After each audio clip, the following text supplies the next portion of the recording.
Hi, welcome Geometry. We're looking at lessons 32 through 35, and I hope that this finds you encouraged, and I hope that you all are really enjoying the Saxon Geometry so far this year. Now, terminology is really important in math.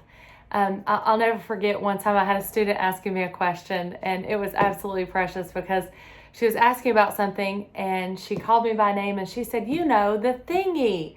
And we actually spent half the class just chuckling about if we went on to college and we raised our hand and asked a college professor about the thingy.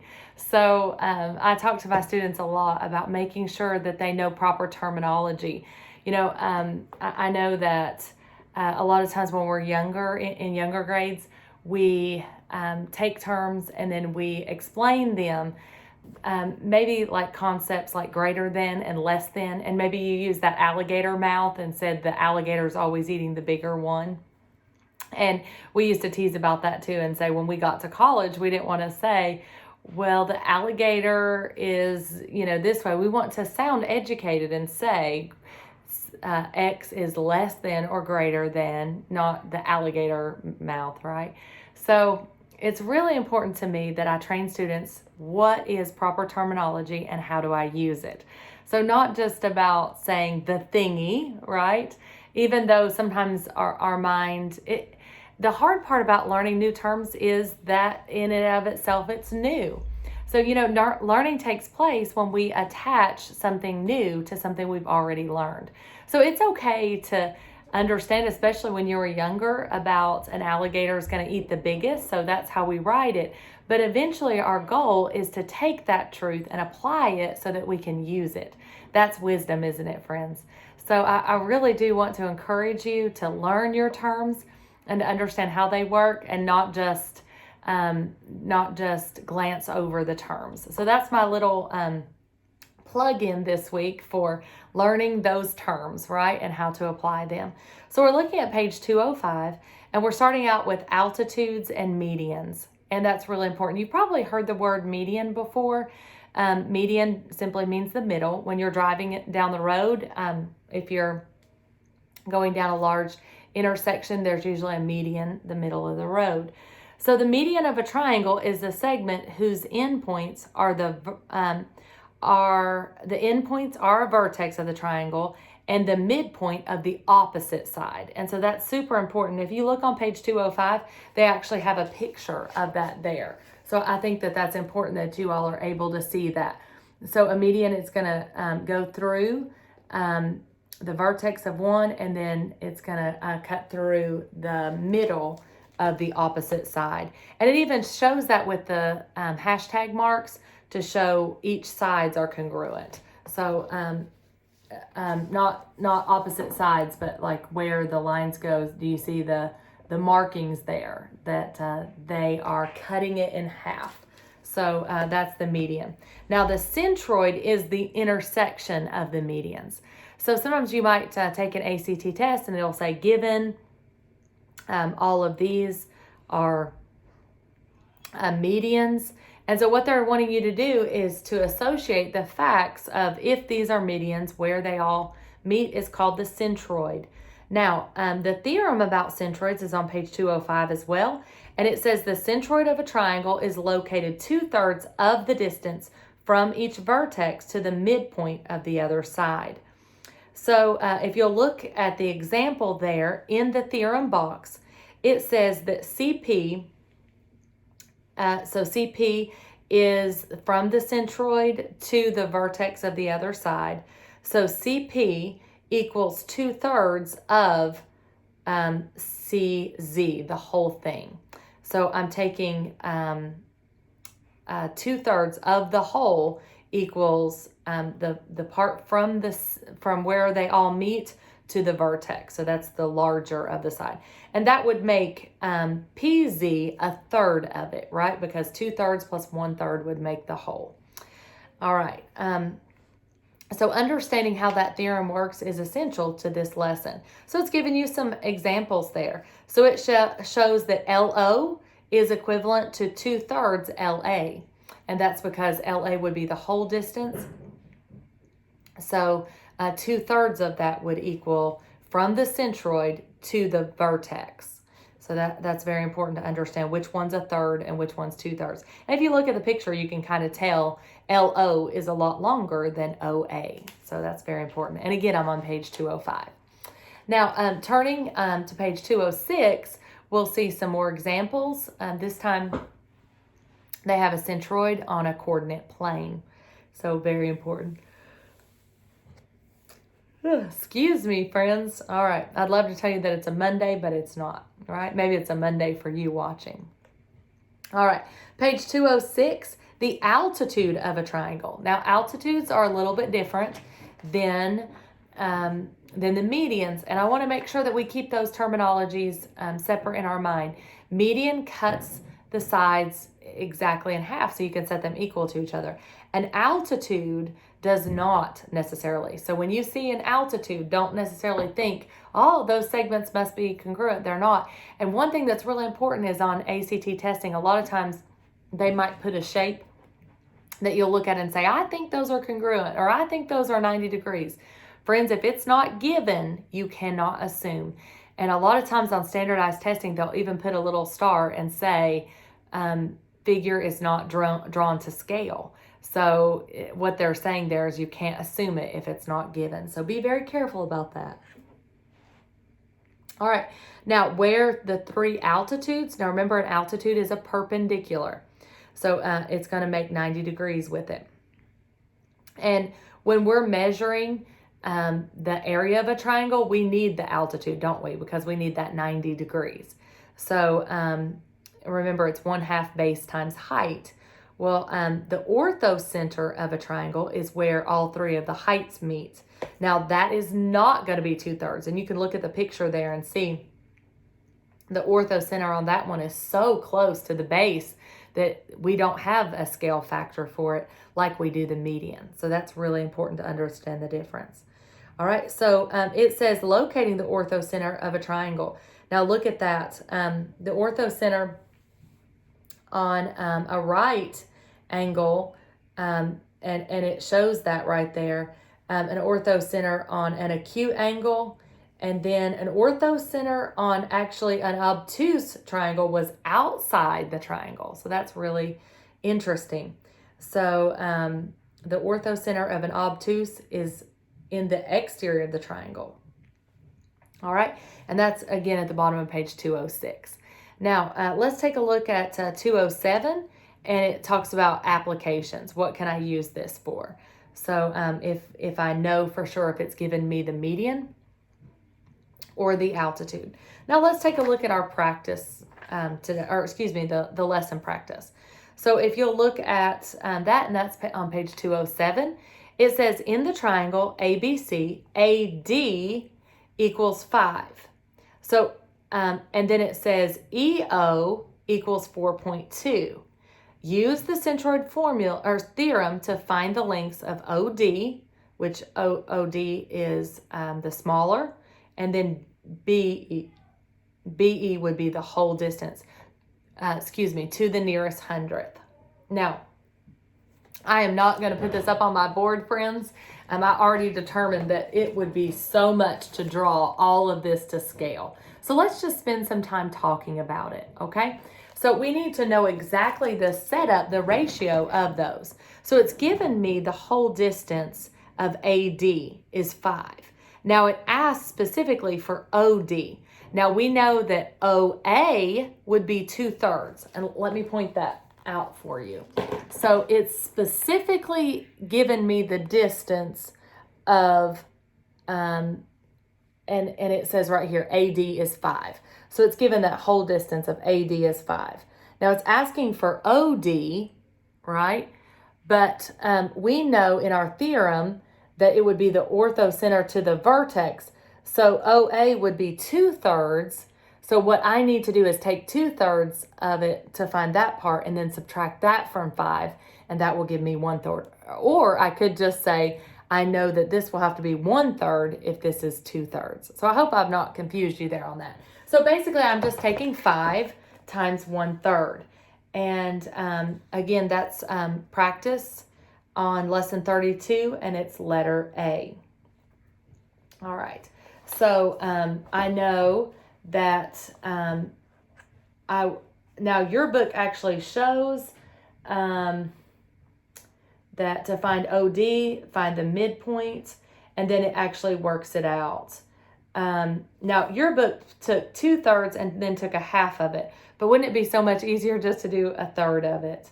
So I'm not sure exactly why they chose to do it that way, to find 2/3 and then solve it for that way. If one side is 2/3, then the opposite side has to be 1/3.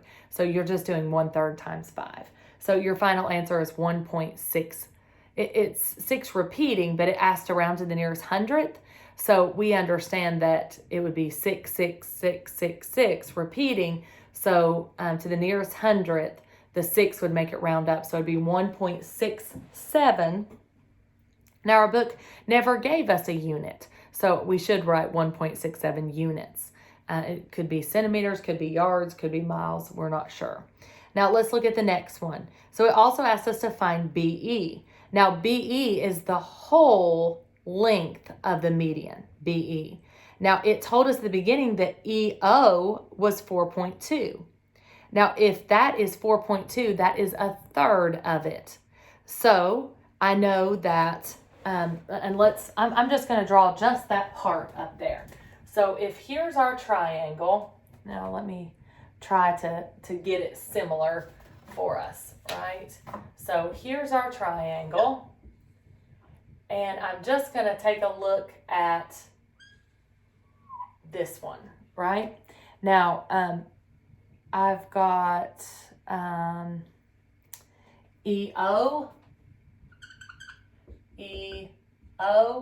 and then I have B at the other side. So I didn't draw everything else just because I don't have time for that, right?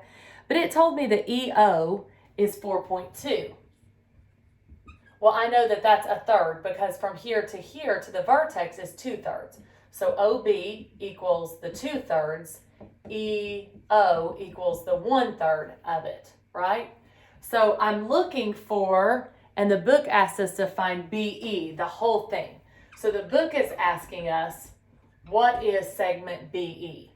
Well, I know that BE is 1, right, the whole, but I know that it's going to have to be OB and EO. Now, I know that EO is a third of it. So if EO equals 1/3 of BE, right? Because this would be 2/3, so this is 1/3. So EO is 1/3 BE. Now I know that EO is 4.2 equals 1/3 of the whole, right? So how am I going to solve it? Well, if I invert that, if I multiply both sides by 3/1, this cancels. 3/1 are just 3. So I would say 4.2 times 3 equals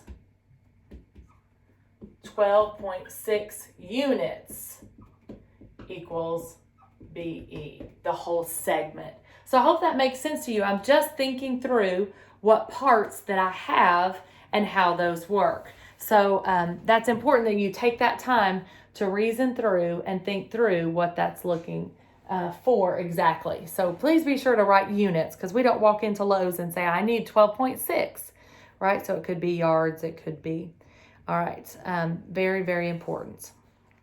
All right, now on example practice B, you're using example 2. So it's just like that where you put it on a coordinate grid. So it asks, where is the orthocenter of a right triangle? We'll look over in your example on page 206. So there's great questions that they're asking there. So, and each of them are like the different examples. So be sure to take your time on lesson 32 and make sure you're practicing those terms. Now, lesson 33 is all about the Pythagorean theorem. Don't we love our a squared plus b squared equals c squared? Now, very important for us to be reminded that a Pythagorean theorem is used in right triangles. So it talks about the Pythagorean theorem and whether we're looking for the legs, the sides, or the hypotenuse. And remember, the hypotenuse is always the largest opposite the 90 degrees. So they're giving us some practice there. And then look on page 212. It shows if the sum of the squares of the two shorter sides of a triangle is equal to the square of the longest, then the triangle is a right triangle. So if you're ever given a standardized test and said, is this a right triangle? All you have to do is take the two smaller, square them, add them together, and see if it equals. If it doesn't, then obviously it can't be a right triangle, because all right triangles have to be a squared plus b squared equals c squared. Now, I have seen in standardized testing that sometimes they'll mix up the numbers, and sometimes the largest will be one of the beginning ones, and so sometimes students will miss that. So be on the lookout that the hypotenuse always has to be the largest. So be careful there. All right.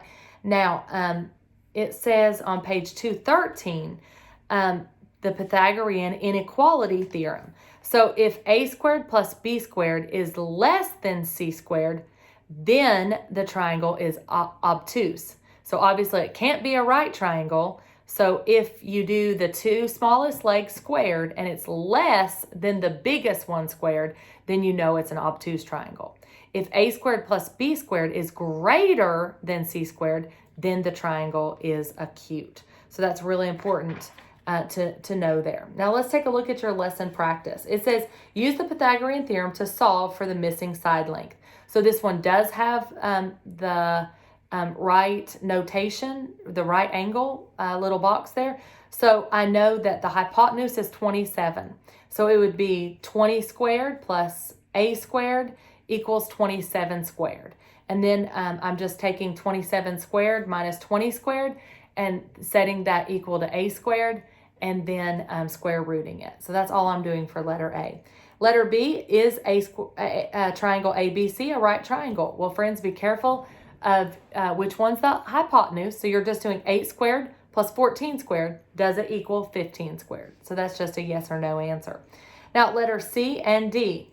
Is this triangle obtuse, acute, or right? So you're, again, a squared plus b squared equals c squared, and then seeing if it's greater than, less than, or equal to. So that's a good practice for us there. And then letter E, they have a picture for us, and that's just like example 5. So I hope that's an encouragement to you as you're working those at home. Who doesn't love a good Pythagorean theorem? All right. All right, let's take a look at lesson 34. Talks about the properties of parallelograms. Now remember, parallelograms just mean that their opposite sides are parallel to each other. And they've given you some properties on page 218. So it's important to look over those. Don't forget, when lines are parallel and a transversal is cut down through, those relationships are formed, alternate interior. So you know that opposite angles on parallelograms are congruent. All right, if a quadrilateral is a parallelogram, then the opposite sides are congruent. They're also opposite sides are parallel. Its consecutive angles are supplementary. So alternate interior are congruent, consecutive are supplementary. So those are some important facts about parallelograms. Now they've given you some examples of proofs where you can either write it out, or they've also given you a flow chart. So those are a lot of fun, of being able to use a parallelogram to prove whether the angles are congruent or supplementary. So great job there. Turn to page 220. Proving opposite sides of a parallelogram are congruent. And then it's showing you even the diagonals of a parallelogram and how we can use those. Now let's look on page 221. 221 has our lesson practice. Find the value of y in the parallelogram ABCD. So they have a picture for us there. And then it shows that angle B is 4y minus 10, and then angle D is 2y plus 5. And because those are alternate angles, they're going to be congruent. So we're just going to set those equal to each other. 2y plus 5 equals 4y minus 10. So the key in solving these is not that it's difficult algebra, it's just knowing whether they're supplementary, so whether you would add them together and make them equal to 180, or whether you know that they're congruent. So super important there that you know how to set those up. So it's the setup that matters, isn't it? All right, so we're setting those equal to each other. So then you would just subtract 2y from both sides, and you'd end up with 2y equals 15, and then solve it for what y is. All right, letter B. Find the values of x and z in the parallelogram. And that parallelogram's right below it. Please make sure you're following along. If you don't have your geometry book, I would encourage you pause it and go get it, because a lot of these, it's too difficult for me to actually draw it on the board. So it's important that you're following along with me at home, just so that you're understanding these parallelograms. All right. So let's take a look at practice B. And it shows that the x variables are RS and UT. Well, I know that those are above and below. Since they're opposite sides, they're going to be congruent in a parallelogram. And we know that it is because the directions gave us that they're parallelograms. So since they're opposite, I'm just going to set them equal to each other. 5x minus 3 equals 4x plus 2, and solve it. All right, you're going to combine your variables on one side, numbers on the other, and bring it down and solve. Z is exactly the same, only it's the sides, but they're still opposite. So you're going to set those equal to each other. And again, that's practice 34, and that's letter C. You're solving for both of those. And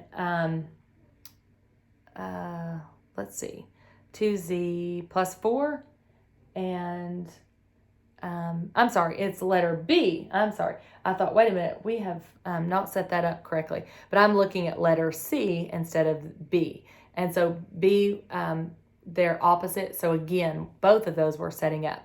Now let's take a look at C, because it can be a little bit more confusing, because some of these are not opposite on letter C. It says find the value of x and y in the parallelogram. All right, so let's take a look. It says H and I, both of them have x. Well, H and I are consecutive angles, and they are not opposite. So in this case, I cannot set them equal to each other. So instead, angle H plus angle I together are supplementary. So we would say equals 180. Then plug in your variables. So you would say 13x plus 8 plus 7x minus 8 equals 180, and then solve those. So you'll do the same for K and J. Add them together, set them equal to 180.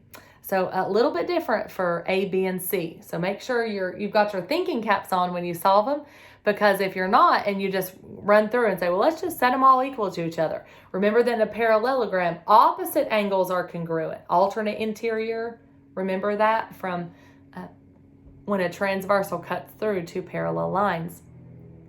But when they're giving you consecutive angles, those are supplementary. So we set them equal to 180.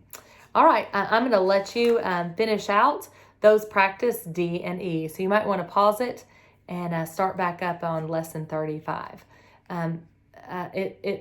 Letter D is a proof, and it's just like the practice problem it gave you. Letter E says an old fence gate is shown here, and it's starting to lean. So find the measure. So it's asking for Km, and then find each measure, Km and then Ko.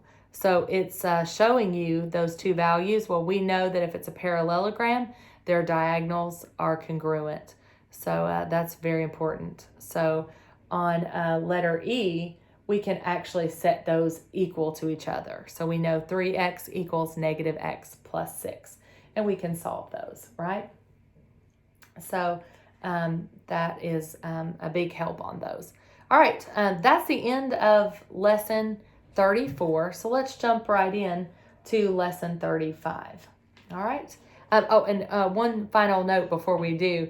On letter E, you're not just solving for the x, it asks find the measure. So once you solve for x, you still have to plug it back in. So be on the lookout for that. Sometimes it's easy to just assume what they're asking for, and once you solve for something, you think, I'm done. I found what x is, or I found what y is. But if it specifically asks what's the measure, you've got to plug back in the x value or the y and solve it. Now let's take a look at lesson 35, arc lengths and areas of sectors. So what's really important with this one is to understand that if you're actually trying to find an arc length, if you know that it's a central angle, you understand that that's the part of the circle that it is. So if every circle has 360 degrees and you're looking at just an arc section that is 35 degrees, that's 35 out of 360. So if I'm finding the area of that, well, you know that the area of the whole circle is pi r squared, but you're only trying to find 35 out of 360 degrees.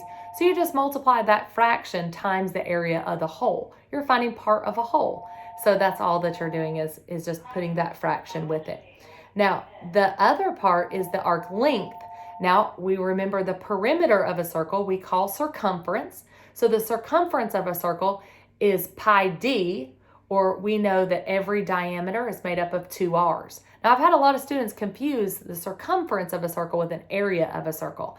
Be careful, because 2 radiuses equal 1 diameter, but 2r, or r times 2, is not the same thing as r squared.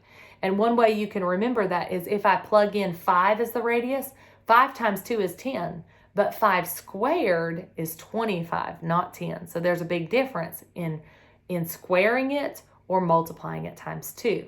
So circumference is 2 r's. Area is r squared. And the way I remember that is area is always unit squared. So I know that r squared is the area. So whether I'm finding circumference or I'm finding the area, I'm just doing what part out of the whole circle is it, and all circles are 360 degrees. So that's super important as we're solving that. And your book gives you the examples of those and the formula if you need to brush up on that. That's 224, and it shows you the arc length is 2 pi r, which is the circumference, times whatever the measure is over 360. Then they also show you to find the area. It's just pi r squared, which is the area of the whole circle, then whatever part of the whole circle it is.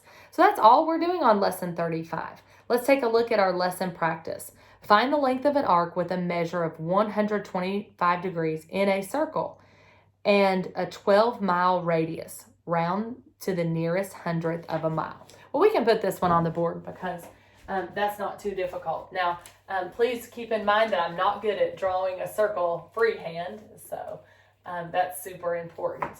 All right, lesson 35. I love teaching math, but I am not good at art, all right? So we'll pretend that those met together, right? All right, so here's my circle, and it's asking me to find 135 degrees. Now, it told us on this one, it said that the arc length was 125 degrees, and it had a 12-mile radius. So 12 miles is our radius. Well, remember, the directions are specifically saying find the length of the arc. So we're looking for this, that's circumference. So circumference is pi 2 times r, or some formulas say 2 pi r. Either way, remember commutative property, I can change the order. 1 times 2 times 3 is the same as 3 times 2 times 1, right? All right, so I know that my radius is 12 times 2 times pi, and then my part of a whole is I've got 135 degrees out of 360 degrees. So I'm just going to plug all that into my calculator. I do want to use the pi button, and that's important because the more times you round, the less precise it is. It asks you at the end to round your answer to the nearest hundredth. So you're just plugging these in your calculator. You can use the fraction button, 135 over 360. You don't need to worry about the degree. but I just put those symbols in there. But your final answer, you're going to round there. And our book tells us that lesson 35, the practice, let me see if I can look it up in my solutions. I'm sorry, I don't have a calculator with me, and I'm using my phone to video, so that makes it a little bit harder. But it's approximately 70, let's see, I'm looking at the warm-up and that's not right. It's approximately 26.18 miles. And remember, it's rounded to the nearest hundredth. So you're using your calculator at home to plug that in. Now, let's look at letter B. Find the area of the sector. Now, this one's a little bit different. So for letter B, it's a circle, and it's telling us to find the area. Now, it says the radius is 7.5 inches, and it's asking for the area inside. Well, remember that area equals pi r. Oh, I left out my r and just went straight to the square, didn't I, friends? Pi r squared is area. So if I'm finding the area of a circle, it's pi r squared. Now, it told us that the degree was 35. Well, in this case, the area of this sector is 35 out of 360. So it's just part of the whole. All right. And they told us that this is 7.5. So area equals pi times 7.5 squared times 35 over 360. And you're just going to plug all that into your calculator. And then don't forget, your area has to be rounded to the nearest hundredth. And your units is going to be inches squared since it's area. So that's all we're doing in this lesson. Is we've already learned these formulas of perimeter, or in a circle, the perimeter we call circumference, and area, but it's just finding what part of the whole circle. So as long as we remember there's 360 degrees in every circle, we should be able to quickly just plug away on those. So thanks, friends. I hope you have a great week, and that's lessons 32 through 35. God bless.